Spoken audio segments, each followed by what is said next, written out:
నారాయణ ఊరుకూరుకొని రమ్మంటివి మన ఎంకాయకి పెళ్లి గిట్లు ఏమైనా సెటిల్ అయిందా? వీడికి ఇంకా పెళ్లి అవ్వదన్నా. అందుకే మేము ఇద్దరం కలిసి పుణ్యక్షేత్రాలకు పోదాం అనుకుంటున్నాం. ఆ విషయం నీతో చెబుదామని. ఏం మాటలు బాబాయ్? లేకపోతే ఏంట్రా, మీ నాన్న పోతూ పోతూ నిన్ను నా చేతిలో పెట్టిపోయాడు.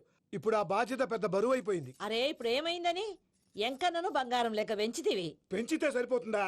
వీడికి 20 సంవత్సరాల వయసు వచ్చినప్పటి నుంచి సంబంధాలు చూస్తున్నాం. మొదట్లో వర్షాకాలంలో వర్షాలలాగా విపరీతంగా వచ్చాయి. తర్వాత ఎండాకాలంలో వర్షంలాగా అప్పుడప్పుడు వచ్చాయి. ఇప్పుడు కరువు వచ్చినట్టు అసలు రావడమే మానేసి. బాబాయ్, జీవితం తోట లాంటిది. అందులో మనం తోటకూర లాంటి వాళ్ళం. తోటకూరతో పప్పు చేసుకోవచ్చు, వేపుడు చేసుకోవచ్చు, అంతేగాని రసం సాంబార్ చేసుకోలేం కదా. సంబంధం గురించి మాట్లాడుతుంటే సంబంధం లేకుండా మాట్లాడతావేంట్రా? సంబంధం ఉంది పిన్ని. నా డ్రీమ్ గర్ల్ కనిపించే వరకు పెళ్లి చేసుకోవాలని చెప్పాను కదా. నా చిన్నప్పటి నుంచి ఏ మాట చెబుతున్నాడు. ఆ డ్రీమ్ గర్ల్ ఎక్కడుందో ఎలా తెలుస్తుంది? నాకు తెలుస్తుంది. తుఫాన్ వచ్చే ముందు హెచ్చరికలాగా ఆ అమ్మాయి ఎదురుపడినప్పుడు నాలో కొన్ని కదలికలు వస్తాయి. తను నా దగ్గరకు వస్తుంటే గాలిలో గులాబీ పూలు వాసన వస్తుంది. అంతెందుకు, ఆకాశంలో సూర్యుడు 1000 రెట్ల కాంతితో నా పక్కన నిలబడినట్టుంటుంది. సూర్యుడు పక్కన నుంచుంటే కనిపించేది అమ్మాయి కాదు, యముడు. నీ ఫ్రస్ట్రేషన్ నాకు అర్థమైంది. ఒక విధంగా పెళ్లి లేట్ అవడం మన మంచికే. మంచిగా? మరి ఇప్పుడు మన ఇంటికి వచ్చేది కోడిపిల్ల కాదు, ఆడపిల్ల. కోటి ఆశలతో వస్తుంది. అందుకే ఆమెకి ఏ ఇబ్బంది లేకుండా ఫ్లాట్ తో పాటు ఫర్నిచర్ కూడా కొన్నాను. రేపు నానో కారు కూడా వచ్చేస్తుంది. ఇప్పుడు నేను పెళ్లికి రెడీ. జస్ట్ నా డ్రీమ్ గర్ల్ కనపడమే లేటు. చూసావా అన్న, ఎక్కడికి వెళ్ళా మళ్ళీ ఆ డ్రీమ్ గర్ల్ దగ్గరికే వస్తాడు. వీడికి జన్మలో పెళ్ళేయట్లేదు. ఇక మన పోదాం పదవే. నేను పరిశ్రమ కుక మన ఎంకన్న జాతకంలో దోషం గిట్లుందేమో జర చూపిద్దాం.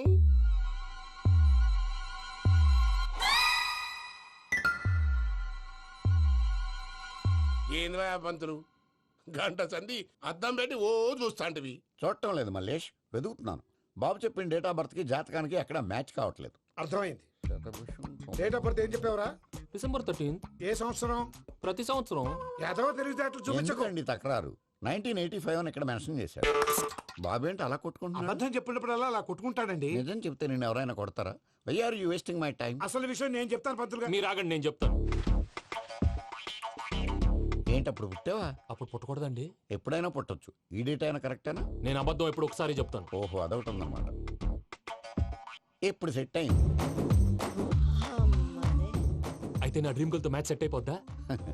గ్రహాలన్నీ ధర్నా చేసినట్టు ఒకే రూమ్ లో ఉండిపోయినాయి. క్లమ్జీగా ఉంది. పోనీ డేట్ ఇంకోసారి చెప్పంటారా? నో నీడ్ మా. అయితే పెళ్ళప్పుడు చెప్పండి. పోలవరం ప్రాజెక్ట్ లాగే నీ జాతకంలో కూడా క్లారిటీ లేదు రాజా. పలాసా గారు, మీకు చూడటం రాదని చెప్పండి. అంతేగాని మిడిమిడి జ్ఞానంతో జాతకం చెప్పి ఓ పసివాడి జీవితంతో ఆడుకోవద్దు. బాబుకి ఆవేశం ఎక్కువ. పసివాడు అని పెద్ద పెద్ద పదాలు వాడుతున్నాడు.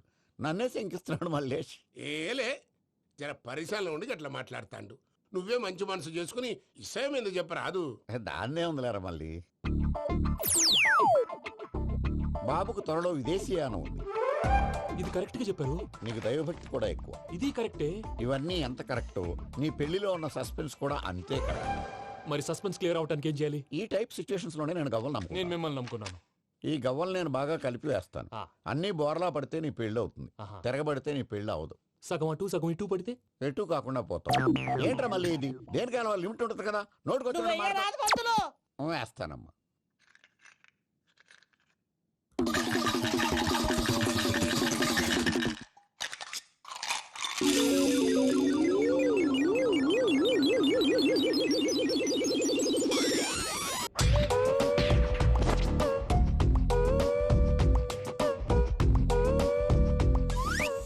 పోదకూడదు బాబు.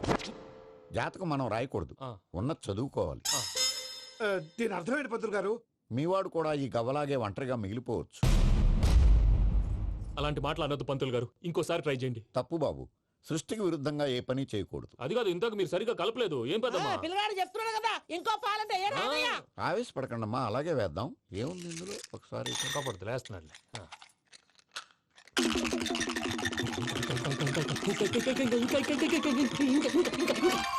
నువ్వు కల్.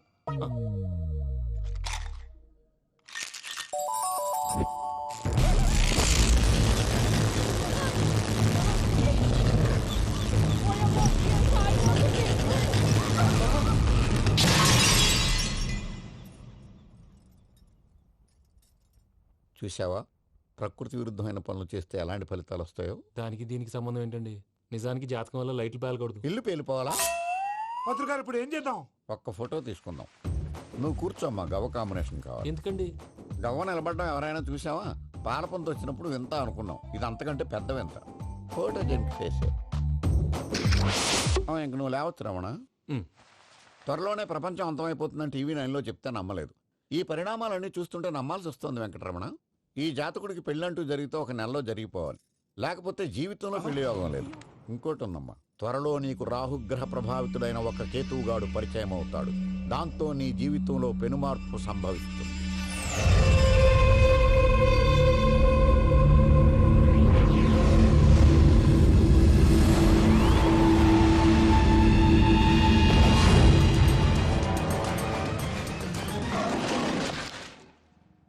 Yo, mom!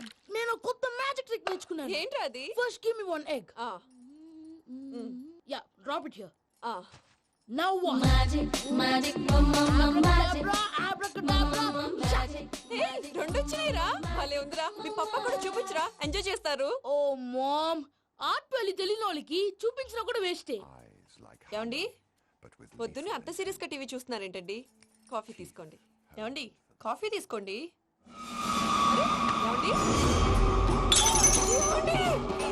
అరే, కాఫీ. ఏమండి? అయ్యో. ఏమండి? Oh, mama, what happened? ఎందుకు ఏడుస్తున్నావు? మీ పప్ప చచ్చిపోయాడ్రా. మనకు అన్యాయం చేసి వెళ్ళిపోయాడ్రా. అరే, ఇందాక టిఫిన్ కూడా పిక్కలాగా తిన్నాడు. హే మమ్మీ, ఎందుకు ఇంత ఏడుస్తున్నావు? నువ్వు ఏడిస్తే పోయిన బాబా తిరిగి వస్తాడా? Think practically mom. ఇప్పుడు బాడీని ఇక్కడే తగలబెట్టాలా, లేకపోతే ఇండియా తీసుకెళ్లాలా? ఎనకండి హ్యాపీగా చచ్చిపోయారు. ఊరుకోరా, ఏం మాటలురా. రే, నువ్వు చాలా మ్యాజిక్ చేస్తావు కదా, ఏదో ఒక మ్యాజిక్ చేసి మీ పాపాని బ్రతికించరా. ప్లీజ్ రా, ప్లీజ్ రా మమ్మీ, ప్లీజ్ రా. అలా పడేసావేంట్రా? Mom please don't disturb me. ఇదంతా ట్రీట్మెంట్.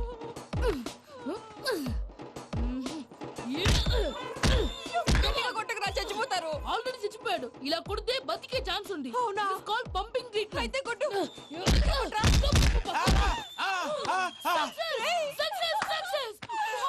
ఏమైందిరా?